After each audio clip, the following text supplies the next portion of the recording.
heated hearing about the Epstein files turned into an all-out shouting match on Capitol Hill. Our Erica Brown is in D.C. with the details.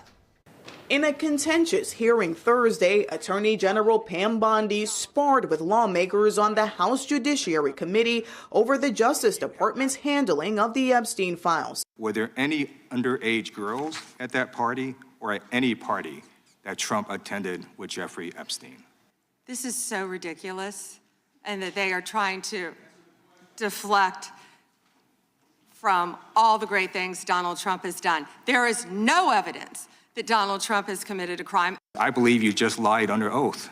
There is ample evidence in the Epstein files. Don't you ever accuse me of a crime. I believe you just lied under oath. Republican Congressman Thomas Massie says lawmakers discovered the names of powerful men that he says were unlawfully redacted in the files. Hi friends, Adam is here. So this is happening right now. This is the Attorney General of the United States being publicly accused of lying to Congress to protect Donald Trump from the most politically radioactive accountability story in American history, the Epstein files. And when she was confronted with the evidence, she didn't back down. She didn't apologize. She didn't say, "Let me clarify." She doubled down. She called a Democrat a washed-up loser lawyer. You can let her filibuster all day long, but not on our watch. Not on our time. No way. And I told you about that, Attorney General, before you started. You don't tell me Yeah, oh, I anything, did tell you because we saw what you did in the Senate. Lawyer, not even a lawyer. Committee will be in order. All right. My time. The answer to my question, how many of Epstein's co-conspirators has she indicted, is 0. She dismissed Republican criticism as Trump derangement syndrome. She refused to apologize to survivors sitting behind her. And now, there's a formal letter requesting a special counsel to investigate whether she committed perjury. There are impeachment articles filed. Lawmakers say they would consider filing articles of impeachment against Department of Justice officials, most notably Attorney General Pam Bondi, after the partial release of the Epstein files on Friday, many of which were redacted. Representatives Ro Khanna and Thomas Massie co-sponsored a bill requiring the DOJ to release all files related to the investigation into convicted sex offender, the late Jeffrey Epstein. Since the bill was nearly unanimously passed, the DOJ was legally required to release all the files, but they only released a portion, saying the department needed to finish redacting them to protect the identities of victims or minors. Here was Ro Khanna during speaking on Friday. Thomas Massie and I will continue to explore all options to fight to make sure that they comply with the law, whether that is holding people in inherent contempt, recommending people for prosecution, recommending impeachment, or private lawsuits. And here was Thomas Massie on Sunday. The most expeditious way to get justice for these victims is to bring inherent contempt against Pam Bondi. There are 6 million documents that the Department of Justice was ordered to produce, and they've produced barely half. And the White House is still insisting that Donald Trump has been completely exonerated by the release of the files. Completely exonerated by the testimony of an attorney general who is now under investigation for lying under oath about that very exoneration. This is the story we're breaking down today.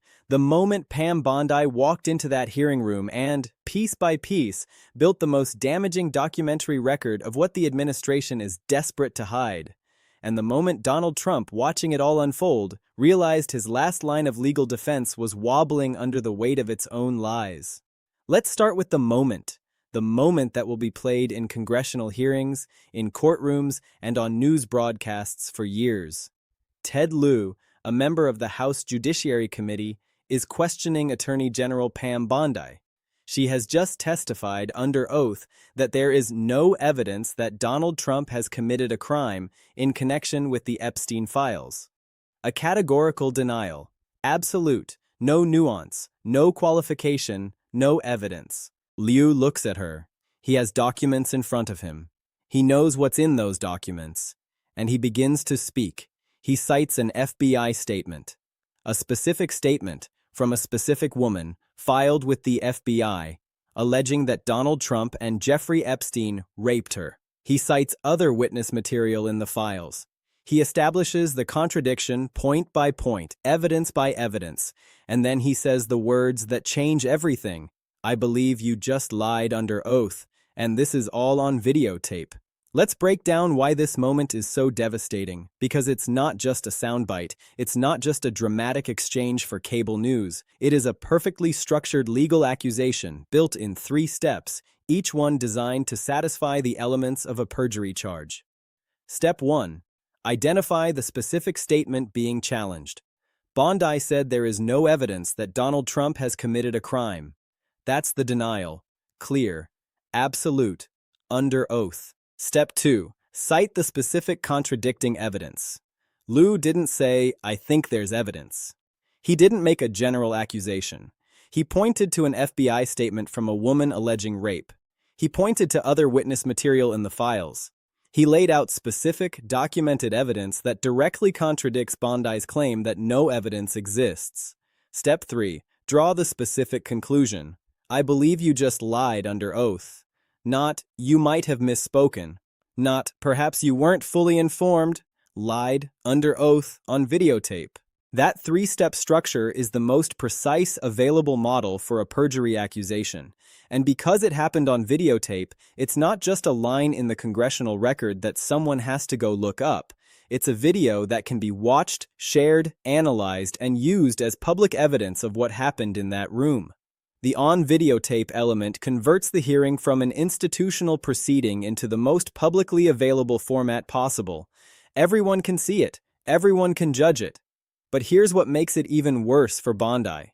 When she was confronted with that specific contradicting evidence, she didn't say, "Let me clarify." She didn't say, "I wasn't aware of that statement." She didn't retract or qualify her denial. She doubled down.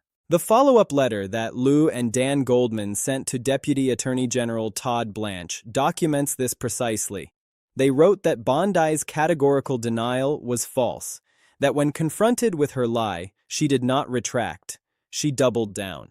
And they urged the appointment of a special counsel to investigate whether she committed perjury before Congress. Think about what that letter does. A floor statement, however powerful, is an oral communication. It exists in the congressional record, but it doesn't carry the same institutional weight as a formal written communication to a specific named official, requesting specific institutional action. The Lou Goldman letter does exactly that. It creates the formal written record that most directly establishes the foundation for a special counsel investigation. Any future accountability proceeding, whether a special counsel investigation, a congressional impeachment inquiry, or a subsequent oversight hearing, will build on the specific factual documentation that letter provides. Now let's talk about the rest of Bondi's performance, because the "I believe you just lied" moment wasn't an isolated incident. It was the centerpiece of a hearing that, from start to finish, was a masterclass in how to make a bad situation catastrophically worse. Let's start with the survivors. Behind Bondi in that hearing room sat survivors of Epstein's crimes, women who had been waiting years for accountability, women who came to that hearing hoping to hear something, anything from the Attorney General that suggested the Department of Justice took their trauma seriously. Instead, they got deflection. They got dismissal. They got a top law enforcement official who refused to even apologize to them. Then there was the name-calling. A Democrat on the committee asked a pointed question, and Bondi's response was to call him a washed-up loser lawyer.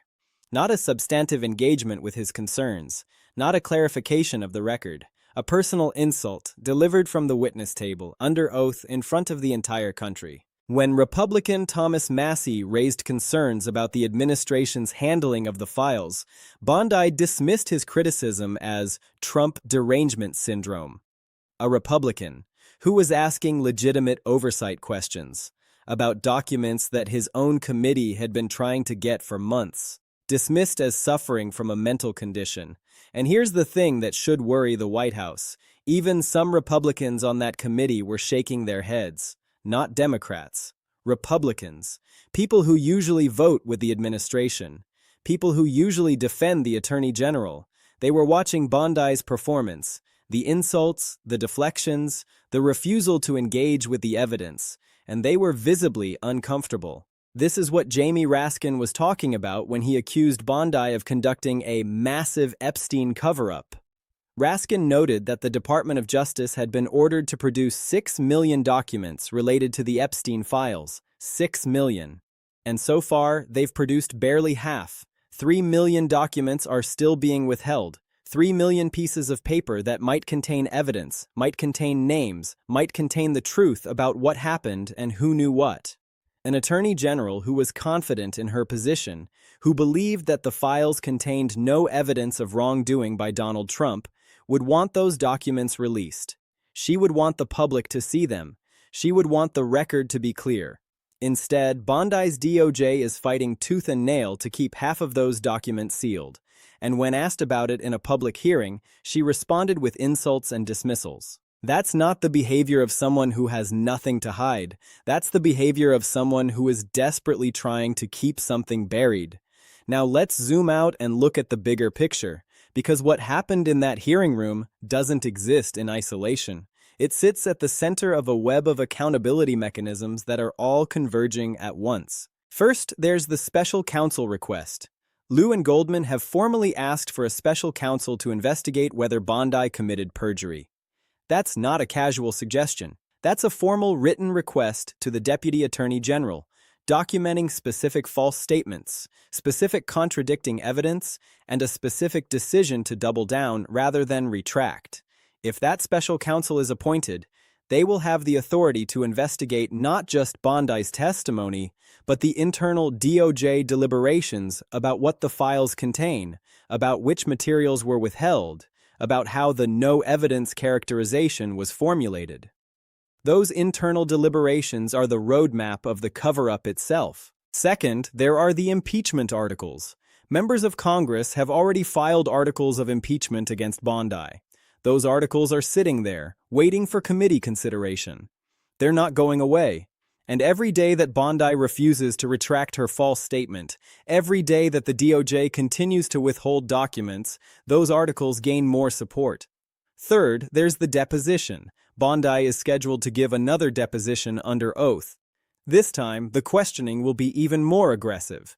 The contradictions in her previous testimony will be laid out in front of her, and she will have to either admit that her no evidence claim was false, or she will have to double down again and create even more evidence for a perjury prosecution. Fourth, there's the document production battle. The House Oversight Committee has subpoenaed the remaining 3 million documents. The DOJ is refusing to produce them. That fight is heading to court, and if the court orders the documents released, the American people will finally see what the administration has been so desperate to hide. Now let's talk about the White House, because the White House is in a very difficult position. They've been telling the public that Donald Trump has been completely exonerated by the release of the Epstein files. That's their story. That's their talking point. That's what they want the American people to believe. But that exoneration depends entirely on the credibility of the DOJ's characterization of what the files contain. Most specifically, it depends on Pam Bondi's sworn testimony that there is no evidence that Trump committed a crime. If Bondi's testimony was false, if she lied under oath, then the entire completely exonerated claim collapses, because you can't be exonerated by a lie. You can't be cleared by testimony that turns out to be perjury. That's the trap. The exoneration and the perjury probe are not parallel stories. They are the same story. The exoneration depends on the credibility of testimony that a perjury probe is investigating, and every day that the investigation continues, every day that more documents are demanded, every day that Bondi's testimony is scrutinized, the White House's completely exonerated claim looks more and more threadbare. This is why the headline, "Trump Screams Threats," is so accurate. Because that's what a president does when the last line of legal defense on the most politically radioactive accountability story starts wobbling. He screams, he threatens, he lashes out, he tries to intimidate, he tries to change the subject, because he knows that if Bondi's testimony crumbles, if the documents are released, if the perjury investigation proceeds, the story he's been trying to bury for years will finally see the light of day. Let me bring this all the way home with 4 clear points, because I want you to leave this video with a complete understanding of why this matters and what we need to watch for. The Liu moment. "I believe you just lied under oath and this is all on videotape," is the single most consequential congressional accountability moment in the entire Bondi story. It created the most publicly available and most permanently preserved documentary record of a specific perjury accusation, made in the most precise three-step evidentiary format. The videotape converts the congressional hearing from an institutional record into the most broadly accessible format possible. That video can be watched, shared, analyzed, and used as public evidence. And Bondi's double-down response on that videotape is the most permanently available record of the willful character of her false statement. The Lou Goldman letter to Deputy AG Todd Blanche is the most consequential formal perjury accusation in the story because it converts the hearing moment into a formal written record that most directly establishes the factual basis for a special counsel investigation. The letter documents the specific false statement, the specific contradicting evidence, and the specific double-down reaffirmation. It creates the institutional foundation for any future accountability proceeding. Any special counsel investigation, any impeachment inquiry, any oversight hearing will build on the specific factual documentation this letter provides. The White House's completely exonerated claim sitting alongside a perjury probe of the Attorney General who swore to that exoneration is the most specific irony in the entire story. The exoneration depends on the credibility of testimony that a perjury probe is investigating. A special counsel investigation would examine the internal DOJ deliberations about what the files contain, the decisions about which materials to withhold, the formulation of the no evidence characterization. Those internal deliberations are the roadmap of the cover-up itself. The special counsel investigation would turn Bondi's testimony into a roadmap of exactly what the administration chose to bury. Here's what we need to watch as this story develops. First, the special counsel appointment decision. Will the Lou Goldman request produce a special counsel with the independence and authority to investigate the perjury allegation? Second, the upcoming deposition. Will Bondi appear and provide testimony that tests her February hearing denials against more comprehensive questioning? Third, the impeachment articles. Will they receive the committee consideration that tests the current bipartisan coalition's strength? Fourth, the internal DOJ document production. Will the House oversight subpoenas eventually produce the nearly 3 million withheld documents that would document the internal deliberations behind the cover-up strategy? Here's the bottom line. What happened in that hearing room on February 11th wasn't just another political scuffle.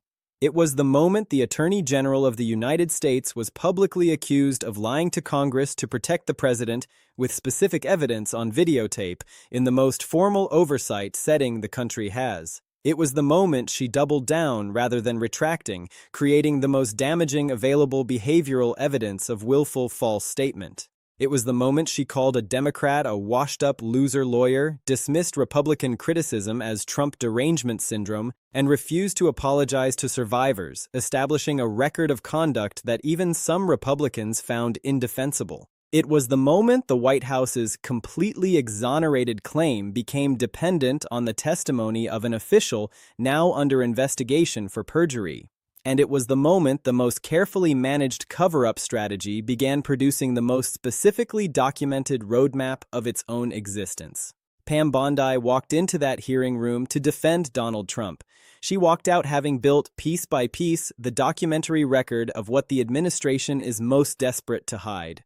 And now, with a special counsel request pending, with impeachment articles filed, with 3 million documents still being withheld, and with a deposition approaching that will test her testimony against the most comprehensive questioning available, the walls are closing in.